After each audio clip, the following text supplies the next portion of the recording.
Je m'appelle Ariane Ascaride. Socialement, je suis comédienne. C'est ça mon métier. Et amicalement, qu'est-ce que je pourrais dire amicalement? Je fais plein de trucs avec mes amis. Et j'ai deux filles dont je suis très fière. Voilà. Et un mari, bien sûr. J'ai un mari. Je crois qu'en fait, si on a des tics et des tocs, c'est plutôt dans la vie. C'est pas qu'avec moi, c'est avec Jean-Pierre Daroussin ou avec Gérard Mélan, c'est exactement la même chose. C'est plutôt comme une équipe de cyclistes, vous voyez. Voilà, si on fait le Tour de France, c'est-à-dire qu'à un moment donné, il y en a un qui est devant, et puis l'autre, après, il prend le relais, puis après, c'est le troisième, et puis après, le premier, il revient. Voilà, c'est une espèce de complicité énorme en étant très attentif aux autres acteurs, les jeunes acteurs qui arrivent, qui travaillent avec nous, de manière à ce qu'ils se glissent bien. Et d'ailleurs, la plupart du temps, ils se glissent extrêmement bien, que ce soit Anaïs Desmoustiers, Robinson, Lola. Effectivement, je pense qu'on ne fait pas du cinéma comme tout le monde. Les gens, quand ils arrivent sur un plateau de Guédiguian, ils n'ont rien à prouver. Ils ont été adoubés dès le départ. Ces acteurs ne vont pas être des exécutants, mais des proposants, des créateurs. On n'arrête pas de se parler à la maison, on ne se parle absolument pas sur les plateaux. Oui, j'en suis assez fière, de moi. Doucement les oreilles. Tiens chérie, ça porte bonheur. Sur les poches, ça attire l'argent. Gloria, ça vient d'où? D'un film qu'on a vu à la télé. C'est très joli. J'ai beaucoup réfléchi. Je pense qu'il faut lui dire qu'il est grand-père. Si tu le fais pas, tu le regretteras. T'as peut-être raison. Je crois que ça va me faire plaisir de la voir, cette petite Gloria. Richard m'a dit qu'elle avait mes yeux. Oui, c'est vrai. Ta fille a un grand-père, c'est normal qu'ils se connaissent, sans plus. Il a tué des gens. Non, il s'est défendu parce que sinon c'est lui qui y passait. C'est du prénom, ça, Gloria. Et toi, tu travailles, Mathilda? 3 mois, je suis à l'essai. Puis après, je me ferai virer comme d'hab. T'es libre? Ah, je suis pas un taxi, monsieur. Faut que je bouffe, bordel! On va vous prendre la petite, comme ça vous aurez pas la nourrice à payer. Vous pourriez faire un geste pour ta sœur, non? Pourquoi tu crois qu'on fait pas d'enfants, nous? Parce qu'on veut réussir. Pensez qu'à vous. On n'a même pas de quoi se payer une nourrice, Nico. Voilà, on est des moins que rien. J'aime bien me promener avec elle. Je lui raconte de belles histoires, les histoires que je t'ai pas racontées. Tu vas rentrer chez toi avec Nicolas. Hein? Vous allez dîner en amoureux. Pas se laisser avoir par toute cette merde de notre époque. Mais le plus important, c'est s'entraider. Puis si entre nous, on se tient pas les coudes, tout disparaît. Pas vrai, Gloria?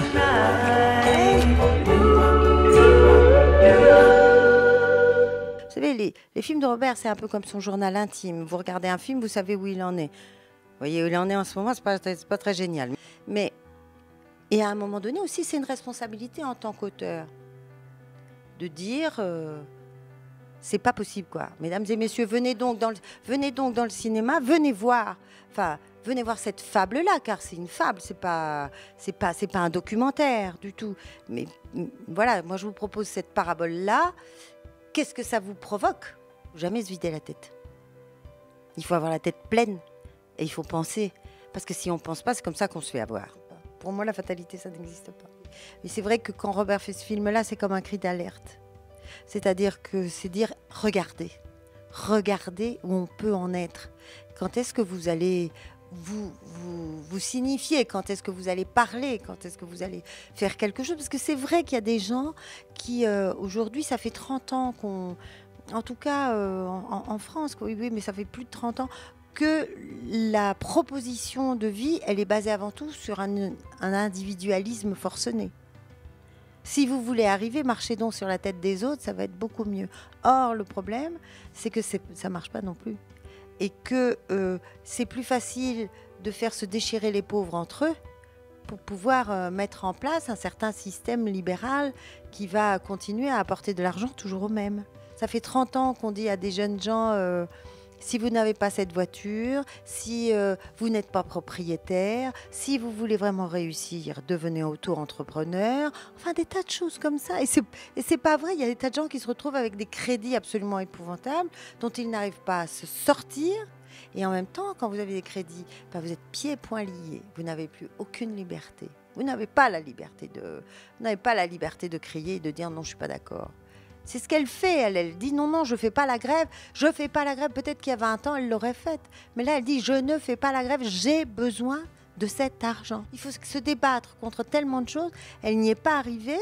Et donc, la génération qui vient après est très perceptible à ce qu'on lui montre à la télévision, à la réussite. Enfin, vous voyez, où maintenant on fait des concours du plus beau mariage, où les autres viennent noter, les futurs mariés viennent noter la mariée sur sa robe, sur ce qu'il a à manger. Mais enfin, mais où on est ?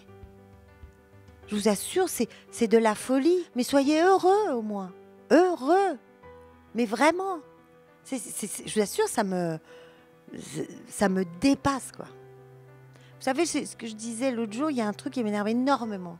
Dans des magazines en France, on vous montre une actrice qui est habillée. On vous dit, alors ça c'est Prada, ça c'est machin, ça c'est ceci. Si vous voulez ressembler à ça, on vous donne à peu près les mêmes modèles, mais pas chers. Je trouve ça d'un mépris absolument épouvantable. Il faut jamais le faire, ça. Jamais. Et c'est ça, cette famille-là, si vous voulez, ça l'a traversé, tout ça. Qu'est-ce qu'elle dit le personnage que joue Lola dit, pourquoi tu crois qu'on ne fait pas d'enfants ? Parce qu'on veut réussir. C'est terrible, non ? Et l'autre personnage d'Anaïs dit, on est moins que rien. Non, ils ne sont pas moins que rien. Elle dit, on est des moins que rien. Et il y a des tas de jeunes gens, et pas que des jeunes gens, qui se disent qu'ils sont des moins que rien parce qu'ils n'ont pas les signes de la représentation de la société de consommation. C'est pas vrai. Ils ne sont pas des moins que rien, c'est pas vrai. J'ai énormément d'espoir, d'abord parce que je trouve qu'il y a plein de jeunes gens qui font des choses absolument géniales. Samedi dernier, j'étais à la manifestation contre les féminicides en France et c'était très beau. Il y avait plein de filles, plein de garçons aussi. Et c'était un très très beau moment. Non, j'ai de l'espoir.